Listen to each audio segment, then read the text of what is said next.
Hola, muy buenas noches, bienvenidos a una emisión más de A Fondo, espacio periodístico donde abordamos aquellos temas pues, que son relevantes para nuestra comunidad, para Chihuahua, para el país. En esta ocasión vamos a abordar un tema que desde luego pues usted ya está informado, me refiero a la detención de la líder histórica del magisterio del Sindicato Nacional de Trabajadores de la Educación, la profesora Elbester Gordillo, a quien fue acusada pues de manejo de recursos ilícitos y de delincuencia organizada, ni más ni menos, lo cual lo tiene en prisión en espera de que se inicie un proceso judicial al respecto. Pero no vamos a abordar el tema en sí porque creo que usted ya tiene los elementos suficientes de qué pasó, cuándo pasó y cómo pasó. La pregunta a responder en estas circunstancias es, por un lado, ¿por qué pasó? Y qué es lo que se deriva de este acontecimiento que no es aislado, se da en un contexto político determinado, el inicio de una nueva administración federal, se da en un contexto también de reforma al sistema educativo a partir de la promulgación ese mismo día de la reforma constitucional y que tiene que derivarse en cambios a la Ley General de Educación, y se da también en el contexto pues de una modificación, vamos a decirlo así, en las relaciones entre el Poder Ejecutivo Federal, las organizaciones sindicales corporativas. Recuerden ustedes que hubo una ley también a la Ley General, a la Ley Federal del Trabajo, y también una disputa soterrada no muy abierta con los poderes fácticos. Son 4 elementos de contexto que yo pongo sobre la mesa porque creo que son parámetros referentes indispensables para poder evaluar los alcances, la naturaleza de este suceso. Y para abordar esto hemos invitado a 2 personas que en mi opinión nos pueden dar mucha luz a este respecto. Me refiero al doctor Luis Javier Valero, él es director de la revista Certo. Bienvenido, Luis Javier. Muy buenas noches, Javier, y muy buenas noches al auditorio. Y también al profesor Erasto Olmos, con una amplia trayectoria en el magisterio, tanto en el aspecto docente como sindical, y que conoce las entrañas, ahora sí, muy bien, de pues, el sindicato más grande de América Latina. Bienvenido, Erasto. Muchas gracias por la invitación, aquí estamos a la orden. Y bueno, yo quisiera empezar justamente por la pregunta esta se han hecho muchas lecturas respecto a esta detención, desde comparándolo con el quinazo, es decir, un acto de legitimación a través de una medida de fuerza, esa es una lectura. Se ha visto también como un mensaje justamente a los poderes fácticos, se ha visto también como una medida de autoridad para recomponer el presidencialismo en su expresión más señera, ¿verdad? Un sacrificio público en la piedra de sacrificios, para decirlo así, para la reafirmación del Tlatoani, esa es otra lectura. Y una cuarta, pues un acto de justicia, como dijo la Quina, ¿no? Sí, ¿verdad? A ver, ¿quién quiere empezar? Luis Javier, ¿tú cómo la ves? Mira, yo creo que sí tiene, por supuesto, tiene similitudes con el quinazo, pero lo que sucedió el martes es de una complejidad mucho mayor al golpe que llevó a la cárcel a la Quina, porque estamos hablando, ya lo dijiste tú, el sindicato más poderoso de América. Estamos hablando de la educación en el país, de la reforma educativa, inmersa a la reforma laboral, la disputa por el poder, la dualidad de los sindicatos de trabajadores al servicio del Estado, porque Elbester Gordillo, pocos se acuerdan de eso, no solamente se convirtió en la lideresa del sindicato y dirigente informal, pero real, del Partido Nueva Alianza, pero además, durante el gobierno de Fox y de Felipe Calderón, se convirtió en la dirigente de la Federación Democrática de Sindicatos de Trabajadores al Servicio del Estado, que le quitó la mayoría de los trabajadores federales al gobierno, a la FESTSE de corte priista. Y además, yo quiero recordar aquí a Cantata de Santa María de Iquique, viejos rencores se habían acumulado, porque no solamente le disputó la conducción del sindicato y del partido, en fin, a Roberto Madrazo y a Emilio Chaifet, hay un hilo común que los une a estos dos políticos. Los dos tienen origen en el grupo Atlacomulco. Y ahora corren las charras de que Atlacomulco ni olvida ni perdona. Y me parece que lo que está ahí en el fondo es eso. Y por otro lado, el de que no entendió el Bester Gordillo el mensaje que le enviaron, me imagino que desde antes de la toma de posesión, pero desde el mismo día de la toma de posesión, cuando la pusieron atrás, atrás de los, ¿cómo se llaman? En las corridas de toros, atrás, donde no estaban los seleccionados, la élite del país, como siempre había estado. Y finalmente, la movilización de lunes, creo que fue la gota que derramó el vaso y que decidió al grupo gobernante a llevar a la práctica lo que ahora todo el país comenta. ¿Cuál es tu lectura de esto? Sí, mira, como lo que mencionabas ahorita, tenemos en la comparación del quinazo, se dice que este es un quinazo técnico, hay elementos de la tradición de la política mexicana y elementos nuevos, como tú lo mencionabas ahorita, que lo comentábamos antes de iniciar el programa. En primer lugar, yo había sostenido que estuvo tan involucrado el poder del CENTE a través del Bester con el Estado, que solamente el Ejecutivo Federal, a través de un nuevo presidente, podía ajustar cuentas. De hecho, los grandes cambios que se han producido en el CENTE se han producido en un inicio de sexenio. Pasó con Jongitud y con otras gentes también. Lo nuevo aquí es que hay un proceso que se abre como judicial. Tú lo mencionaste, hay un enfrentamiento del nuevo gobierno en este reacomodo que se están haciendo de las fuerzas políticas. Hay una decisión de enfrentar a los poderes fácticos, tal vez no a todos, o tal vez no a todos al mismo tiempo, pero pues ya empezó con uno, y en eso está inmerso, por una parte, eso. Por otra parte, lo que mencionaste de los intentos de modernizar el sistema educativo a través de la reforma a la Ley General de Educación y de la reforma educativa en sí. Y sobre todo algo que yo observo que se ha mencionado poco, pero que también está presente, es que con la reforma a la ley laboral, yo digo que se terminó definitivamente con la alianza del Estado con los obreros. Aquello que surgió con Venustiano Carranza cuando creó la Casa del Obrero Mundial y que hizo un pacto implícito, no firmado, no escrito, el pacto que hicieron con los obreros. El Estado necesitaba a los obreros necesitaban al Estado, pero ese pacto con el tiempo se fue disolviendo y la reforma laboral lo acaba cuando el Estado, a través de la nueva gestión política, determina que ya no le interesa el bienestar de los obreros, sino el bienestar de las plantas productivas, de las empresas, y en eso yo digo que se termina con lo poco que había de aquel pacto. Todo eso está inmerso también, y luego también aquí, como tú lo mencionaste, que lo veríamos luego, están los intentos de una reforma educativa que le dé a esta una reforma de calidad, y ahí termino esta exposición mía, en lo que se llama un enfrentamiento con un poder fáctico que tiene nombre y apellido, que se llama el Bester Gordillo, y que es ni más ni menos que el intento de la administración nueva de Peña Nieto a través de Emilio Schwaufet de retomar la rectoría del Estado. Pero algunos preguntaban, bueno, ¿por qué retoma la rectoría del Estado? ¿Qué no la tenía? Porque no la tenía. La rectoría la tenía el Bester. Así es. Vamos a una pausa y regresamos con este tema para empezar a ver las derivaciones en cada uno de los campos que hemos señalado.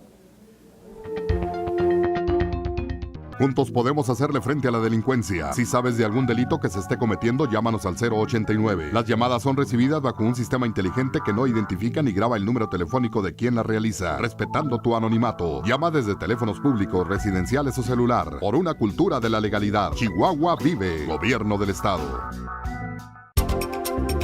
Yo, por ejemplo, ahorita tengo una comida, ya llevo 1 hora de retraso, entonces ya quedé ahí poquito mal, hace mucho calor y súmale a eso que hay mucho tráfico y que algunas calles están cerradas.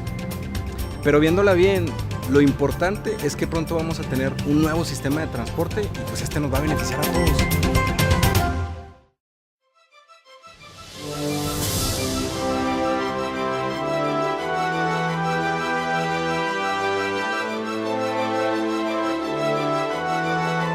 Empezar desde cero.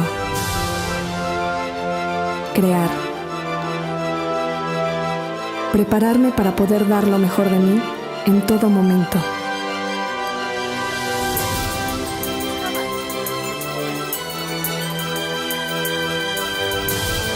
creer en lo que hago y darme cuenta que otros también creen en mí. Hay cientos de cosas que me hacen sentir que voy bien, que puedo lograr más. Pero solo una me hace llenarme del orgullo de ser universitaria. Orgullo de ser Watch.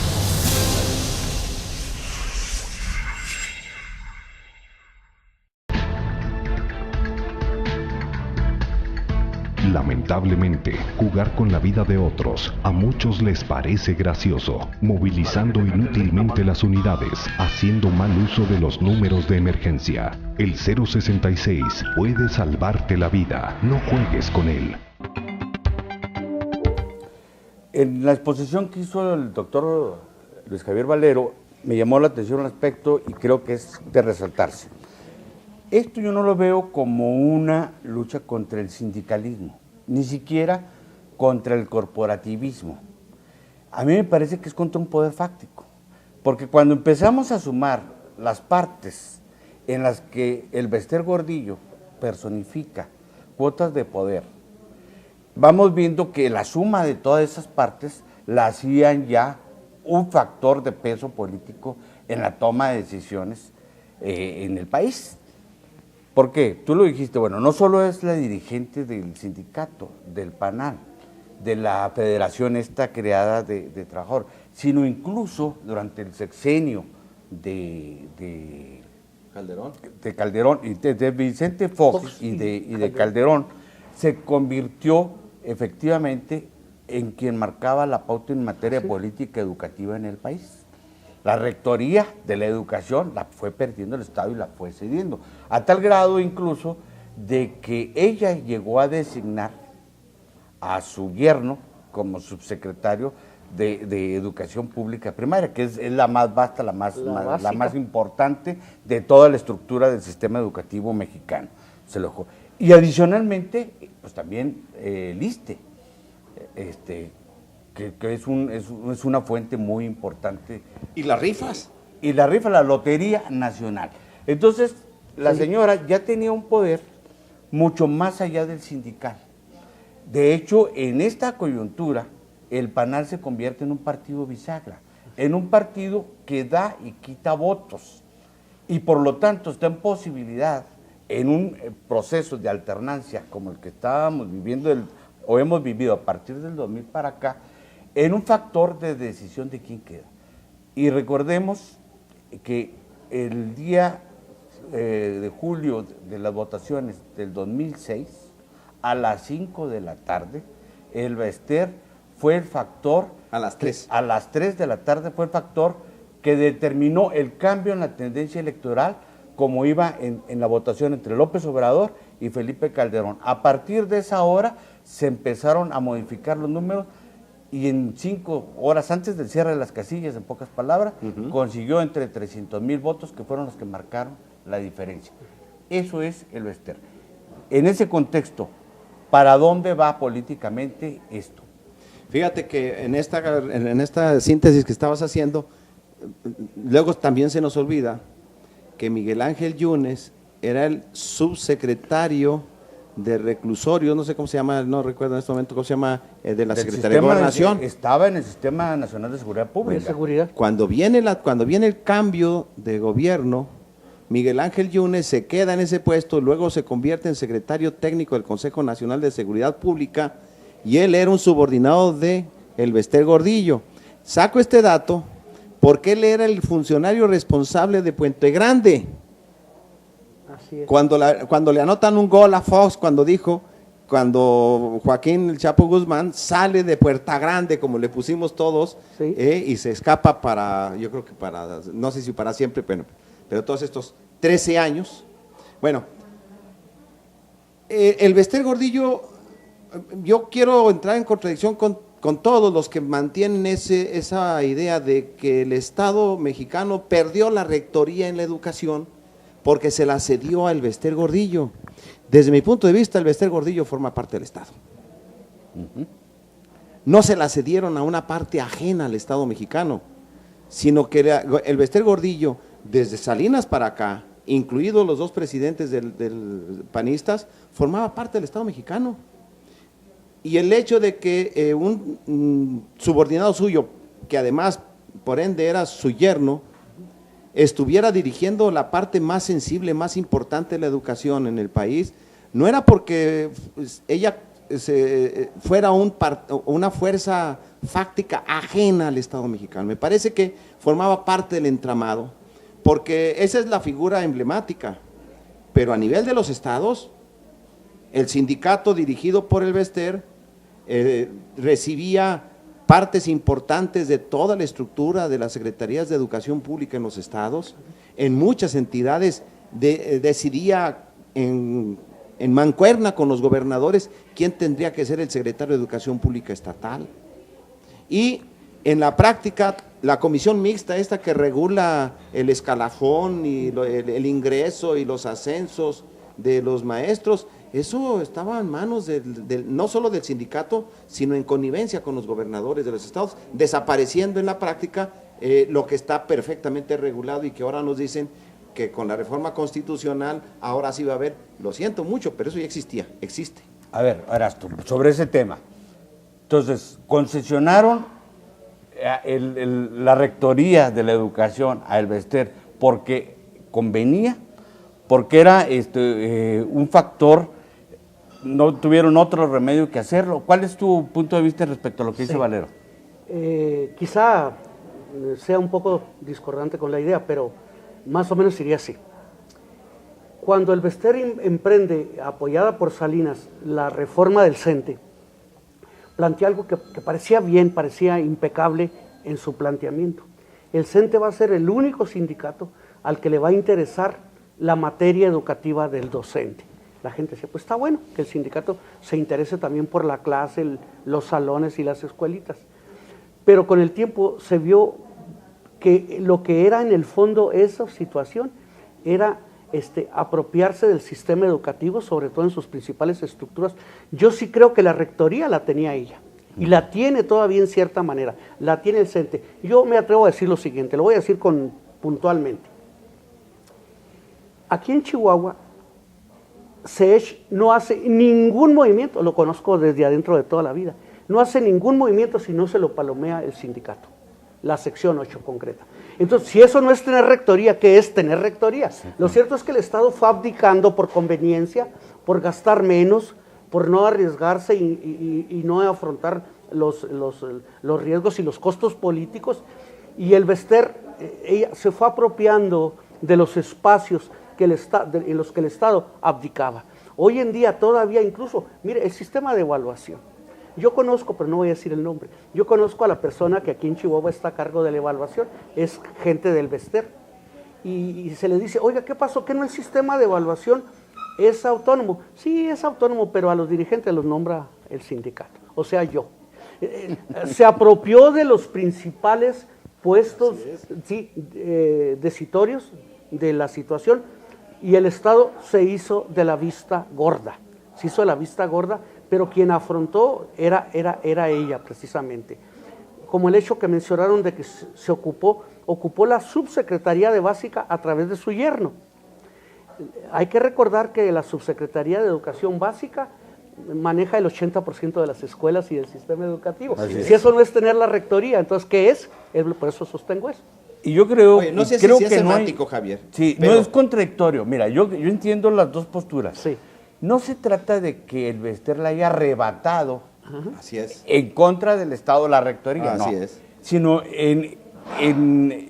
esto es un esquema de juego político. De fuerzas políticas. De fuerzas políticas. Así es. Donde el Estado mismo, vía gobernadores, vía secretario de Educación, Sí. recordemos que Cedillo fue secretario de Educación Pública, y ya como presidente, a pesar de que todo el mundo esperaba que rompiera con el Bester, la consecuentó. Después dicen que por un rito ahí de un león, que se tragó el espíritu de un león africano allá en Nigeria. Vamos a una pausa y regresamos con este tema. Yo lo vivo todos los días cuando vengo a entrenar a la deportiva. Batallo por el tráfico y porque las calles están cerradas. Hoy llegué más temprano porque me vine por la Tecnológico y fue más fluido el tráfico. Es molesto, pero busco rutas alternas. porque confío en que el nuevo sistema de transporte nos beneficiará a todos. Para llegar a la meta hay que sudar. Lamentablemente, jugar con la vida de otros a muchos les parece gracioso, movilizando inútilmente las unidades, haciendo mal uso de los números de emergencia. El 066 puede salvarte la vida, no juegues con él.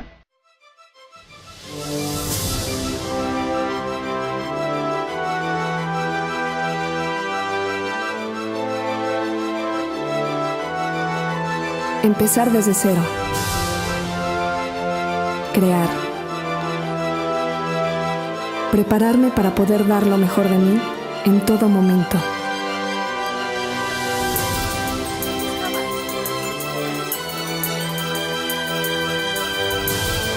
Creer en lo que hago y darme cuenta que otros también creen en mí. Hay cientos de cosas que me hacen sentir que voy bien, que puedo lograr más. Pero solo una me hace llenarme del orgullo de ser universitario. Orgullo de ser Watch.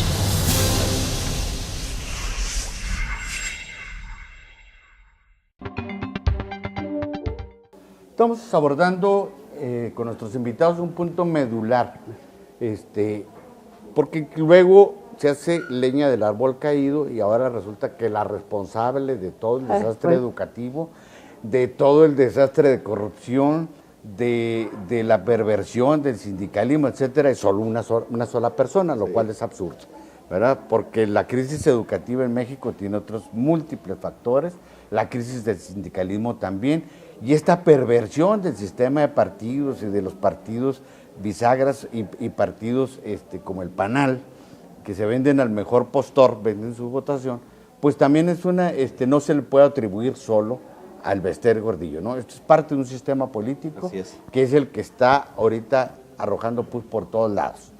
Entonces, en este esquema, ¿qué repercusiones tiene esta detención concretamente en este proceso de reforma educativa, desde tu perspectiva? Porque ya se aprobó, no solo se promulgó, ya entró en vigor la reforma constitucional al artículo 3, donde se crean el sistema de evaluación, de profesionalización, se va a hacer el inventario, se va a crear el consejo rector para definir la política, se supone, educativa, etcétera. Pero vienen las reformas a la ley. ¿Esto ayuda o va a ser un problema? ¿Tú cómo la ves? Mira, yo coincido con las opiniones de quienes dicen que esto no es una reforma educativa. La reforma constitucional que se realizó es en la práctica un mecanismo, una chicanada para abordar un tema que es esencial para quitarle, es así, la rectoría del corporativismo sindical en el magisterio a la cúpula que hoy la tiene. Sí, en el momento en que dicen, se hace la evaluación para los maestros y de ella dependerá la permanencia en el puesto laboral, claro que es una clarísima, evidentísima agresión al régimen laboral de los maestros, es una violación laboral, que incluso si se recurre a los órganos internacionales, a los organismos internacionales, puede que estos fallen en contra de lo que aprobaron ya el Congreso Constituyente, porque atenta contra lo que México como país ha firmado en la Organización Internacional del Trabajo. Bueno, pero ¿esto qué pasa? Esto le quita la hegemonía, la exclusividad al Sindicato Nacional de Trabajadores de la Educación sobre la materia central de su existencia, el control de quienes trabajan, quienes ingresan al magisterio y quienes pueden dejar de ser maestros y al mismo tiempo quienes pueden ascender en privilegios o por la vía normal, académica, en fin. Pero me parece que esto es esencial y eso vamos a ver, y ya han dado las primeras pruebas los dirigentes sindicales, los dirigentes del sindicato, pues que uno esperaría que cuando aprenden a su principal dirigente, pues la base salga a las calles y proteste rabiosa contra esa detención y la acuse de injusta e ilegal. Pues resulta que todos los que están ahí tienen una cola peor que los dinosaurios. Sí, y incluso pues se verían muy mal saliendo a protestar cuando, que fue muy hábil el manejo político de la detención y la publicación de la detención, cuando dicen, espérate, es que lo estamos deteniendo porque a ti, trabajador, te están robando tus cuotas, sí. ¿verdad? Y sale el presidente Enrique Peña Nieto en mensaje a la nación a decir, las cuotas son propiedad de los trabajadores, no de los dirigentes sindicales. Y nosotros no tenemos nada contra el magisterio, sino contra quienes llegan en esas actitudes. Bueno, Erasto, en este contexto, porque creo que Valero hace referencia a un punto, la pertenencia famosa. La permanencia. Que incluso en una entrevista el Bester dijo, ese es mi único problema. Sí. Recordemos que en el 93 el Bester apoyó, impulsó una reforma similar a la de ahora. En la alianza con Calderón, en la alianza para la calidad educativa, algo así, para la educación de calidad, sí, también más o menos se prefiguró esto de los exámenes, de la evaluación, de la profesionalización, etcétera. Y por eso sorprendió a muchos que de repente dijeran no. Ella dice que todo está en función de lo que estaba diciendo ahora. Me están quitando a mí los elementos de control que tengo para decidir quién se queda, quién asciende, quién es director, quién es inspector, cómo promociono, porque eso se traduce en favor político y consecuentemente en poder político. ¿Tú cómo la ves en términos de este proceso? ¿Qué es lo que va a pasar con la reforma? Coincido en lo fundamental en lo que dice el doctor Valero. Mira, hay ahí una palabrita que causó escozor y que va a tener que o matizarse o cambiarse, o, en fin, que es el problema de el asunto de la permanencia. Porque hasta ahora, en el sistema de la alternancia panista, no se hicieron reformas, se hicieron evaluaciones, se estuvo evaluando mucho en los 2 sexenios con esta característica. Se aplicaba pruebas para calificar a los alumnos y a los maestros.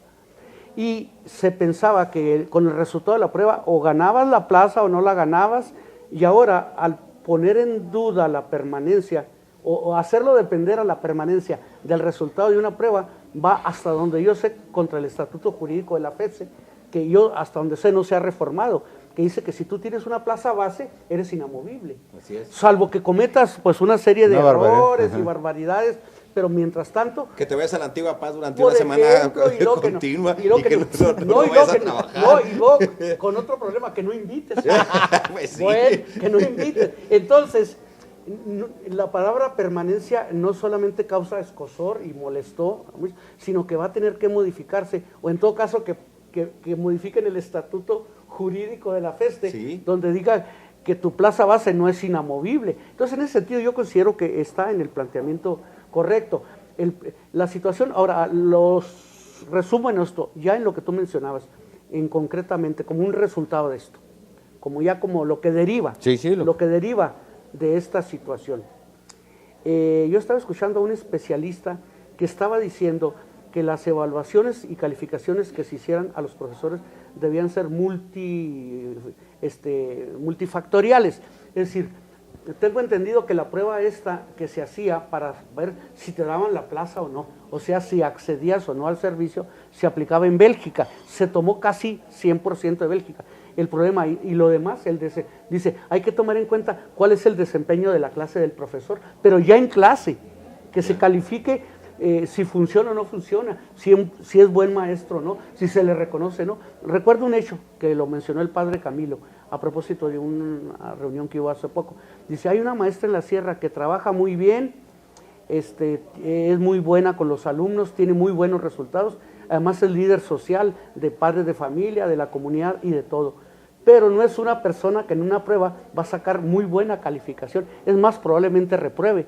Pero en lo demás está muy bien. Entonces yo sostengo que la situación de evaluación, de acuerdo, nada más que tomen en cuenta varios factores. Un examen mismo no puede decir te quedas o te vas, porque sacaste un 5.4, te vas del trabajo. No, porque está también el problema laboral legal.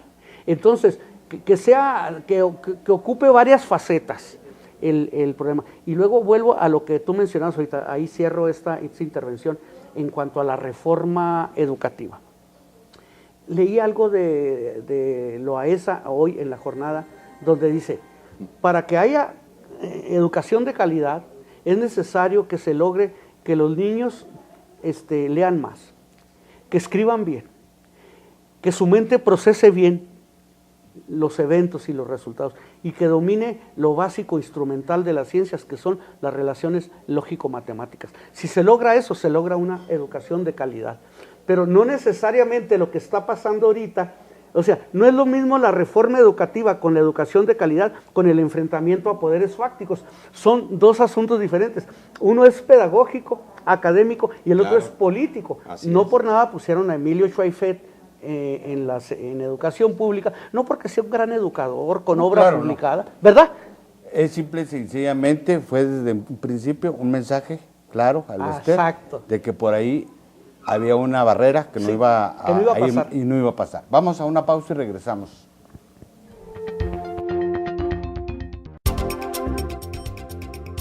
Pues el calor ahorita sí está bastante fuerte y con el tráfico que hay aún más se siente, pero pues repito, va a ser un sacrificio que todos los ciudadanos estamos haciendo para un beneficio que vamos a tener. Obviamente toda ciudad debe de estar modernizándose continuamente, no debemos de quedarnos estancados.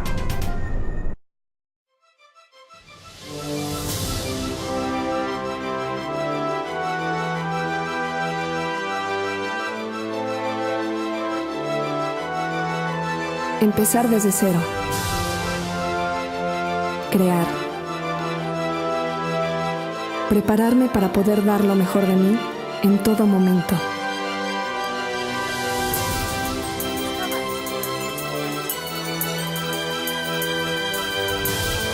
Creer en lo que hago y darme cuenta que otros también creen en mí. Hay cientos de cosas que me hacen sentir que voy bien, que puedo lograr más. Pero solo una me hace llenarme del orgullo de ser universitaria. Orgullo de ser Watch.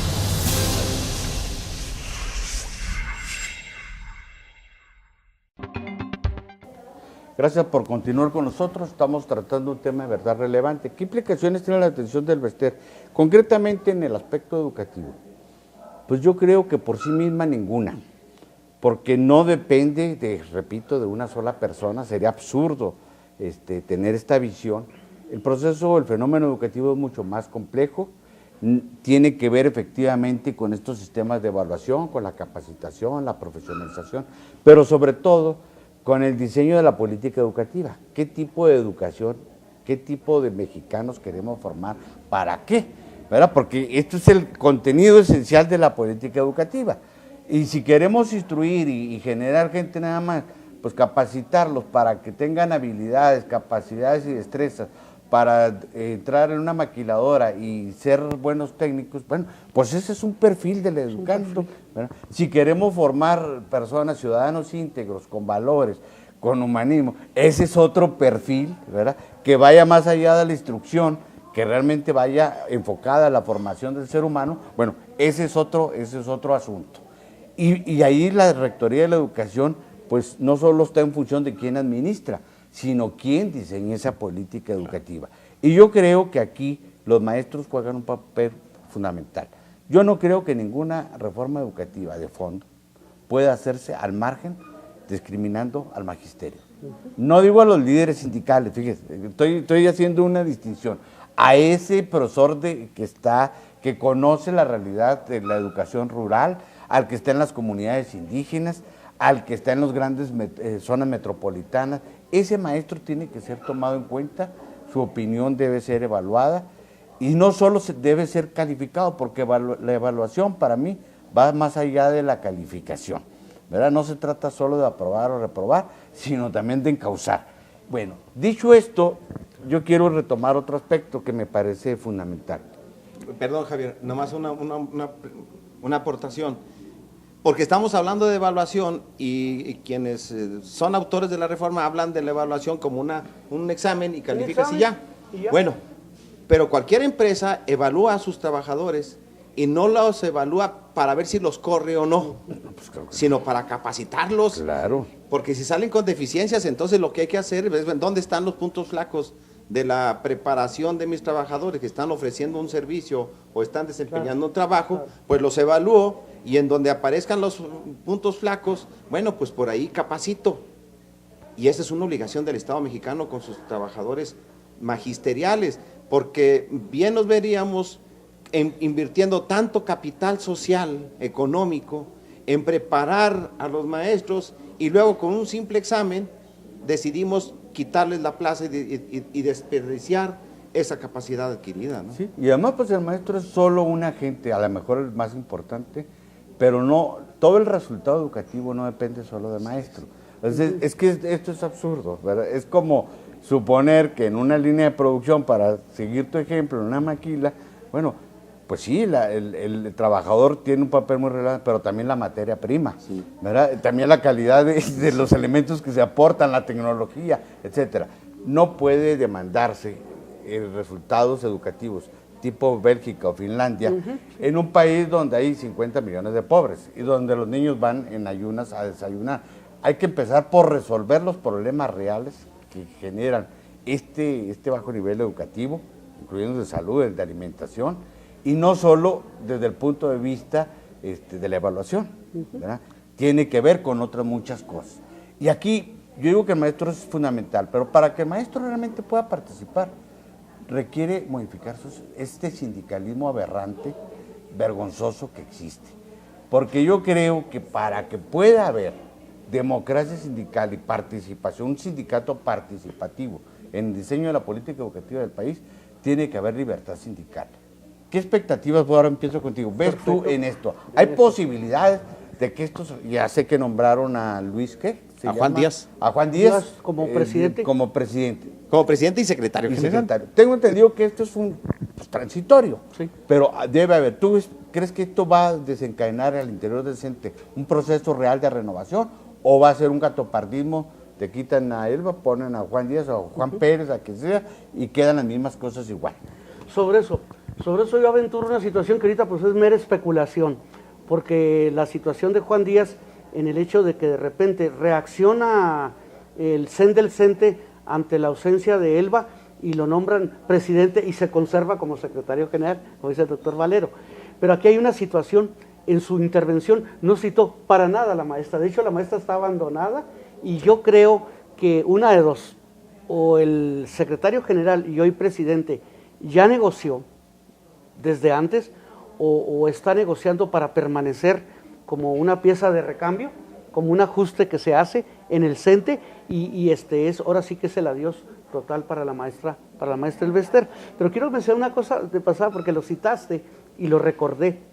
Lo que está haciendo ahorita Enrique Peña Nieto, que el diario El País lo llama una jugada maestra, es una pretensión de que lo logre es otra cosa, de volver el sindicato nada más a sus espacios sindicales. Contractuales, a la relación laboral. Mire, encárguese de la situación laboral y profesional de los profesores.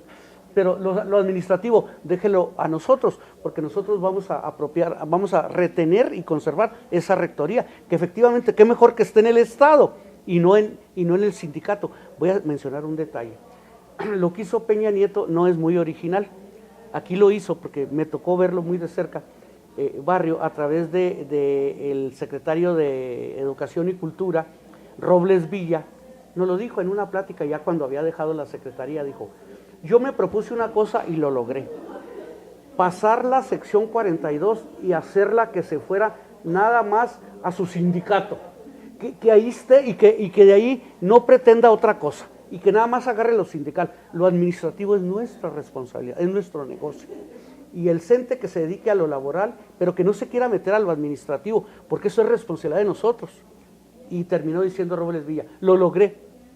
Los mandé hasta la retaguardia, que es su local sindical, nomás que me desgastó mucho y tuve que renunciar. Pero ahora es lo mismo que se está haciendo. Y en ese esquema que tú estás diciendo, te pregunto, Luis Javier, ¿existe la posibilidad, como algunos ya lo han visualizado, de que lo que hoy es el Sindicato Nacional de Trabajadores de la Educación se convierta en 32 sindicatos? Porque finalmente los gobernadores en cada entidad federativa son los patrones directos con el proceso de descentralización que se dio educativa. En términos laborales son los patrones, son los que pagan a los profesores, a los maestros. En ese esquema de descentralización, de reducirlo, acotarlo a su mínima expresión contractual, en términos sindicales, laborales, exclusivamente, impedirles toda participación en el diseño de la política educativa. ¿Hay esta posibilidad de que contemos con 32 sindicatos? Con muchos más, Javier. ¿O más? Porque el domingo, por ejemplo, el hijo de Carlos Jongitud anunció que iba por la creación de un sindicato nacional de trabajadores de la educación.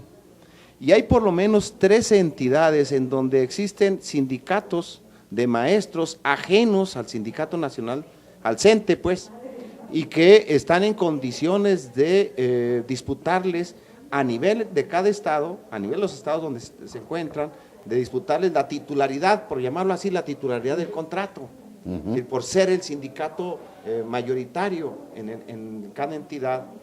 Y por otro lado, lo que conocimos como la CENTE, la Coordinadora Nacional de Trabajadores de la Educación, se encuentra en mucho mejores condiciones que hace 24 años. Hoy dirigen Chiapas, Oaxaca, Michoacán, el Distrito Federal, y forman gruesos y fuertes contingentes en varias entidades, incluidas varias del norte del país. Y esa es la otra, la sociedad mexicana es muy distinta a la de hace 24 años cuando Salinas impuso como dirigente a Elbester Gordillo. Entonces, si el grupo de Atlacomulco pretende repetir el esquema del 72 cuando quitan a Robles Martínez y ponen a Carlos Jongitud, o el del 89 cuando quitan a Elbester Gordillo, a Jongitud y ponen a Elbester Gordillo, y simplemente hacer un recambio con Juan Díaz, que puede ser Juan Pérez, es decir, pues, así se le va a quedar, porque a este hombre le hablaron a las 2 de la mañana y le dijeron, oiga, usted preséntese mañana, aquí lo quiero con el secretario de Gobernación, y no se muevan, no se muevan, que no haya expresiones. Están ustedes elaborando un comunicado, le pido por favor que no lo den a conocer.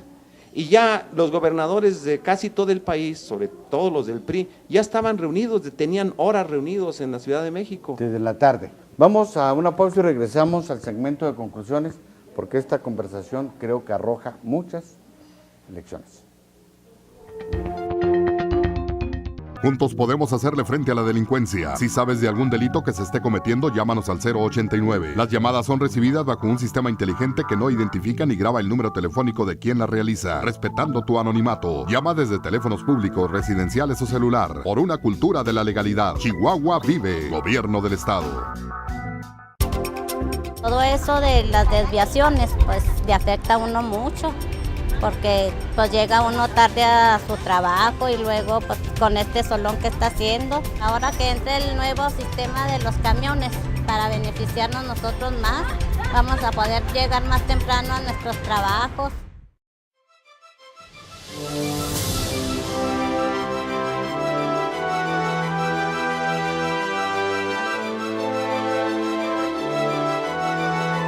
Empezar desde cero. Crear. Prepararme para poder dar lo mejor de mí en todo momento.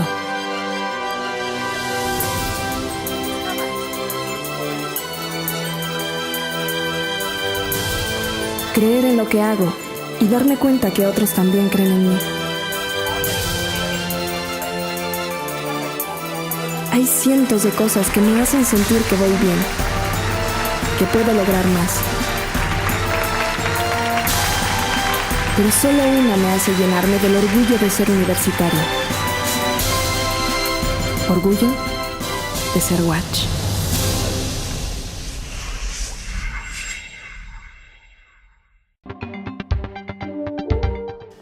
Gracias por continuar con nosotros. Entramos al último segmento. Quiero aprovechar esto pues, para que nuestros invitados nos hagan algunas reflexiones tipo conclusión. Y esto en el contexto ya más general, más allá del sindicato, más allá de la reforma educativa, en el contexto político, en este cambio de... México es muy distinto, aunque las formas y procedimientos sean muy similares a las del quinazo, evidentemente México es otro, ¿verdad? O lo del cambio de Robles por Jongitud, de Jongitud por Elbester, aunque tengan similitudes, en realidad en el fondo estamos hablando de otras circunstancias. A mí me llama mucho la atención de que este mensaje se da arropado en un acuerdo que prácticamente es inobjetable, el Pacto por México. Porque ahí están ejes fundamentales que las fuerzas democráticas, incluso las fuerzas de izquierda, durante décadas vinieron postulando. La seguridad social, el crecimiento económico, el que hubiera pues un esquema de incluso el seguro de desempleo, una serie de reivindicaciones, de demandas que durante muchos años se hicieron. Mi pregunta es, esto, yo lo veo así, está planteándose ahora una reforma del Estado desde el grupo gobernante, no arropado con 2 partidos o 3 partidos políticos, PRI, PAN y PRD.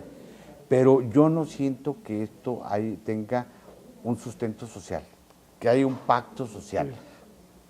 ¿Ustedes cómo la ven? Sobre esto, a reserva de, a lo mejor el pacto pues, requiere algo más adelante, más desarrollado, pero vuelvo a tu primera pregunta.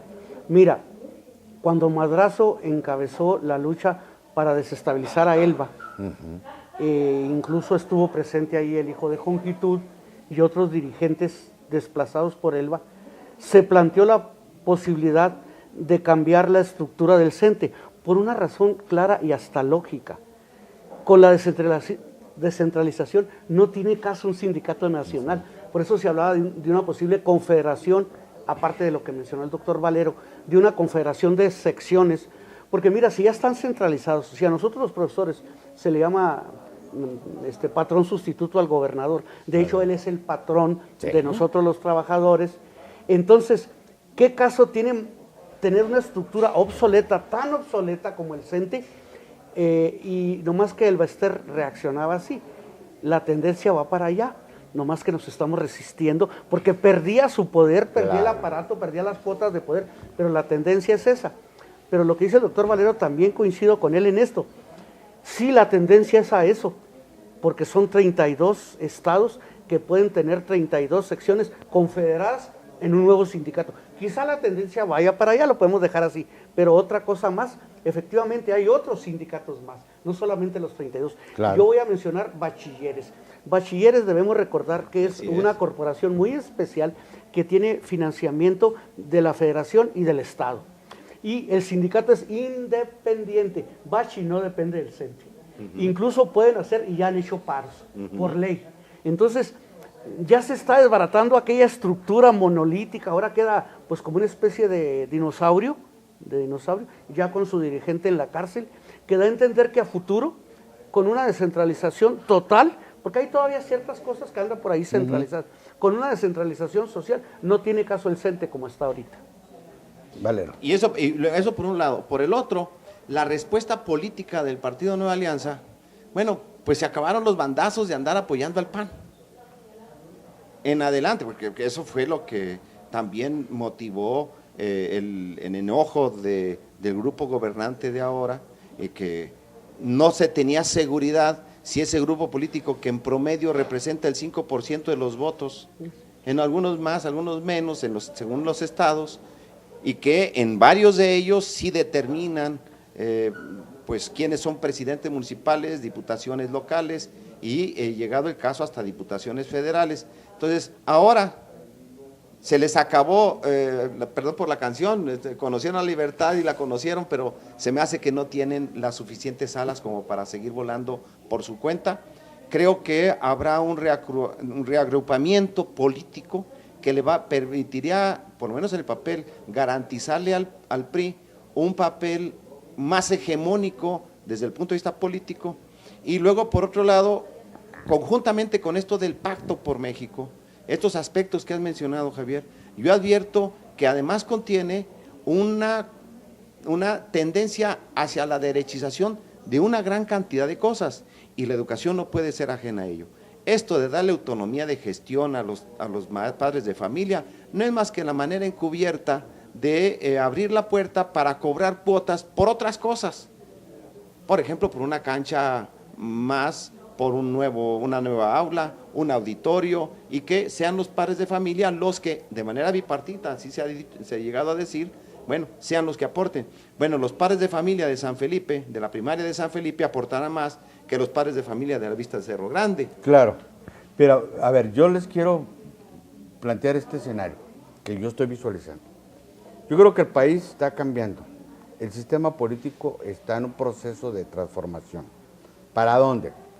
Me queda muy claro que un eje fundamental del grupo gobernante es volver a consolidar un Estado fuerte, a partir de un esquema de descentralización y volver a reforzar el sistema presidencial en su sentido nato, como está establecido como eje fundamental de la rectoría del Estado. Eso me queda muy claro, ¿verdad? Pero al mismo tiempo es evidente que el viejo presidencialismo no puede funcionar.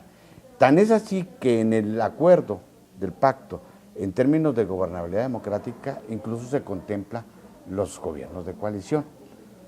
Aquí es donde yo digo que la moneda todavía está en el aire. Nos queda un minuto. Tu conclusión. ¿Qué es lo que hace falta para que esto no sea un regreso al pasado, sino plataforma para un cambio hacia un sistema mucho más democrático y plural? Lo que haría falta lo puede aportar la sociedad, ¿eh? Tenemos 14 elecciones este año.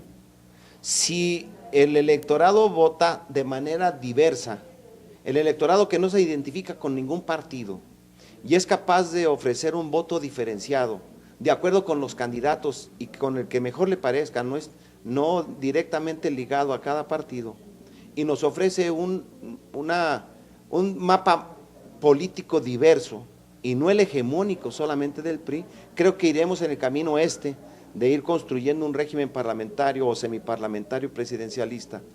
Y si no, me parece que nos iríamos al otro. Erasto, tu conclusión. Sí, la conclusión. Hay una cosa que creo que poca gente observó de la presencia, yo al menos creo haberla visto, de la presencia de Peña Nieto ahora aquí con la reunión de la CONAGO. Yo pienso que se dio un avance en ese viejo presidencialismo, un cambio en que Peña empieza a asumirse como jefe de Estado y va a dejar la jefatura de gobierno en sus enlaces y en la Secretaría de Gobernación y en sus operadores, porque les está diciendo, en eso coincidí con un amigo con el que estuvimos platicando, dice, Peña Nieto les está diciendo ni más ni menos, ya no van a tratar conmigo. Ya ni me busquen, porque ahí está su enlace. O sea, operó en la vía práctica, y a mí me parece correcto, por cierto, luego lo podíamos discutir más, operó jefatura de Estado a mi cargo y la jefatura de gobierno en el aparato de operadores. Eso es un tema interesante, luego lo vemos en otro programa. Le agradezco su atención y lo espero en otra emisión más de a fondo, porque recuerde usted, la verdad nunca es superficial.